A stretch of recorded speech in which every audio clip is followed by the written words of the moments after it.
जिम्मेवार गृह मंत्री हैं, इसके लिए हम लोग थोड़ी जिम्मेवार हैं। वो अपनी नाकामी है, उनकी ये नाकामी और कमजोरी है जो घुसपैठ को कल तो कोई आतंकवादी भी घुसेगा, तो ये कौन की जवाबदेही है? ये भारत सरकार की जवाबदेही और लापरवाही है जो दूसरे घुसपैठी घुस रहे हैं, लेकिन ये घुसपैठी नहीं घुस रहे हैं, इनका ये राजनीतिक एजेंडा है। ये सब बोलकर ये पत्र भी लिखे हैं बाबूलाल मरांडी ने, इधर देखिए, वो कोई दिक्कत नहीं है।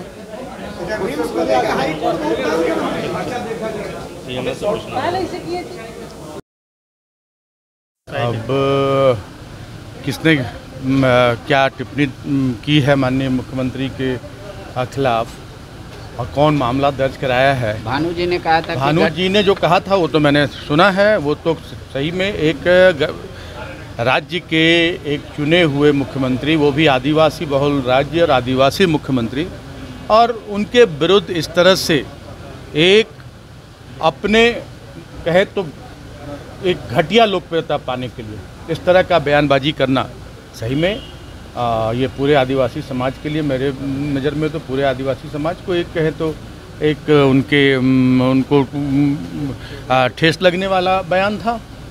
लेकिन कहाँ मुकदमा हुआ, कैसे मुकदमा हुआ, ज़रूर किसी की भावना आहत हुई होगी तो मुकदमा हुआ होगा। तो आप लोग क्या चाह रहे हैं कि माननीय विधायक जो हैं वो क्षमा मांग ले, या देखिए अगर कोई गलती किसी से स्लिप ऑफ टंग होता है, इस तरह की बातें आती हैं, तो माननीय कोई भी रहे या आम व्यक्ति रहे, उन्हें खेद जरूर व्यक्त करना चाहिए। एमिटी यूनिवर्सिटी का पटना और रांची कैंपस पिछले कई सालों से लगातार शिक्षा के क्षेत्र में अनमैच्ड एक्सीलेंस प्रदान कर रही है।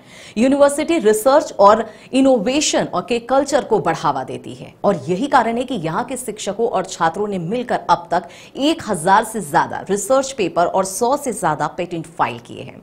26 से अधिक पेटेंट पब्लिश्ड हुए हैं और 3 पेटेंट ग्रांट भी हो चुके हैं। और यही नहीं, यहाँ के फैकल्टीज और स्टूडेंट 100 से अधिक किताबें पब्लिश भी कर चुके हैं। यूनिवर्सिटी के दोनों ही कैंपस में स्टूडेंट्स को कॉर्पोरेट प्लेसमेंट प्रोसेस को क्रैक करने के लिए ट्रेनिंग दी जाती है और इसलिए एमिटी यूनिवर्सिटी अपनी स्थापना से ही देश विदेश के कई जानी मानी मल्टीनेशनल कंपनीज जैसे अमेजॉन, एक्सेंचर, जेपी मॉर्गन और GPT, TCS, Wipro, ITC, federal bank, Hindustan Unilever जैसे 180 रेप्यूटेड कंपनीज के लिए रिक्रूटमेंट की प्रेफर्ड चॉइस बन गया है। यही वजह है कि आयुष कुमार को जेपीटी कंपनी लिमिटेड में 24 लाख, जान निसार अख्तर को अमेजॉन से 30 लाख और देव नरूला को ह्यूमन होल्डिंग कंपनी लिमिटेड से 44 लाख 50 हजार का पैकेज मिला है।